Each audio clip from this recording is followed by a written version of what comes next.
सभी को प्रणाम।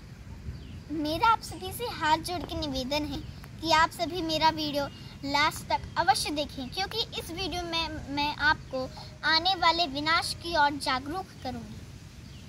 और मेरा आप सभी से फिर से हाथ जोड़ के निवेदन है कि आप सभी इस सेव साहिल अभियान में एक संगठन बने और इस सेव साहिल अभियान को पूरा करने के में मेरा साथ दें। मिट्टी ही वो जगह है जो अनगिनत जीवों का घर है।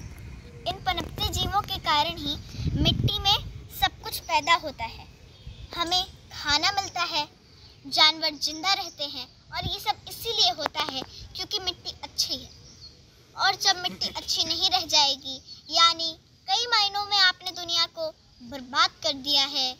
हम कार्बन की बात करते हैं, वातावरण में मिलने वाली गंदगी की और कई स्तरों पर होने वाले प्रदूषण की बात करते हैं। इससे पहले हमें सबसे बड़ी परेशानी का समाधान खोजना होगा, क्योंकि दुनिया को ये गलत फहमी है कि अभियान चलाकर नागरिक या सिविक मुद्दों को पर्यावरण का मुद्दा बनाकर पेश किया जा रहा है। अगर आज शहरों में प्लास्टिक की थैलियां तैर रही हैं, तो ये एक पर्यावरण का नहीं बल्कि एक नागरिक मुद्दा है। अगर हमारी नदियां प्रदूषित हैं, तो इन्हें ठीक किया जा सकता है 1 या 2 सालों में। नदियों को साफ करने वाले जरूरी प्लांट लगाए जाएं, कानून बनाए जाएं।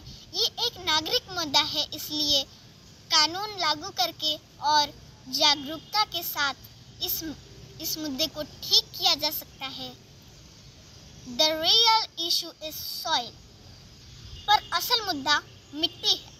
संयुक्त राष्ट्र की एजेंसियों के पास पर्याप्त वैज्ञानिक सबूत है और वो ये साफ कह रहा है कि हमारी ज़मीन पर 80 से 100 फसलों की खेती के लिए ही मिट्टी बची है, यानी हमारी खेती करने लायक ज़मीन 45 से 60 सालों तक ही मौजूद रहेगी। वो इसे मिट्टी का विनाश और अंत कह रहे हैं। आपने डायनासोर के विनाश के बारे में सुना होगा, पर आज हम मिट्टी के विनाश के बारे में सुन रहे हैं। असली समस्या मिट्टी का गायब होना है, क्योंकि पिछले 30 सालों में 80% कीड़े धरती से गायब हो चुके हैं। 80% बायोमास कीड़े धरती से गायब हो चुके हैं। ये आत्महत्या है, ये वाकई आत्महत्या। अगले 45 से 50 सालों में भोजन का भारी संकट आने वाला है। हम लोगों को जो दुख और दर्द पैदा करेंगे, उसकी कल्पना करना भी मुश्किल है। ये सच्चाई है। मैं मोदी जी को एक मैसेज देना चाहती हूँ। मोदी जी, जैसे ही चुनाव आता है, लोग गाड़ियाँ निकालते हैं और गली गली जाके वोट मांगते हैं। जैसे लोग संगठन बना के भारी संख्या में एक समूह में वोट मांगते हैं, वैसे ही हमें अपनी मिट्टी को बचाने के लिए भी इसी संगठन की जरूरत है। मोदी जी, मेरा आप सभी से निवेदन है कि आप एक कानून बनाइए और वो कानून हमारी मिट्टी की रक्षा करेगा।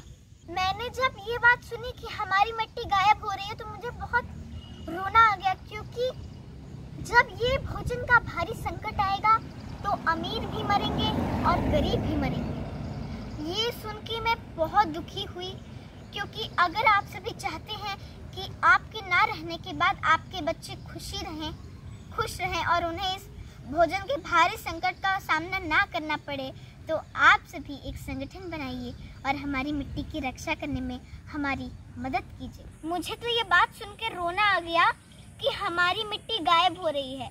उस समय तो हमारे माता पिता भी हमारे साथ नहीं होंगे, हम बच्चों को ही इस मुसीबत का सामना करना होगा। इसलिए मैं चाहती हूँ कि हमारी मिट्टी अच्छी रहे, शुद्ध रहे, और मेरा आप सभी से निवेदन कि आप सभी हमारी मिट्टी की रक्षा करें। आपको मैं ये भी बता दूं कि आप इस मिट्टी की रक्षा कैसे करें।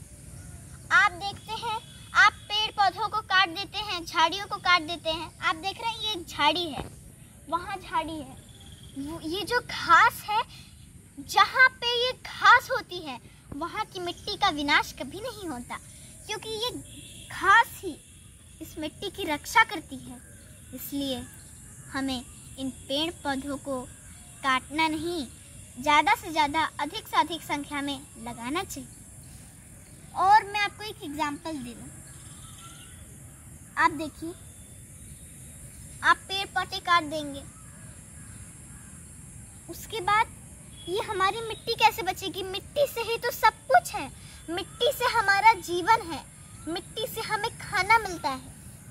देखिए ये मिट्टी, इस मिट्टी को मेरा शत शत नमन, कोटि कोटि प्रणाम, शत शत नमन, कोटि कोटि। तो आइए आज हम सभी मिट्टी माँ की पूजा करते हुए एक संकल्प लेते हैं कि हम आने वाली पीढ़ियों तक इस मिट्टी की रक्षा करेंगे। मम्मा, हम हमारी मिट्टी की रक्षा करेंगे ना? बिल्कुल बेटा। हम अपनी मिट्टी को खराब नहीं करेंगे ना? कभी नहीं। हम अपने खेतों में खाद नहीं डालेंगे ना? रासायनिक खाद नहीं डालेंगे। हाँ।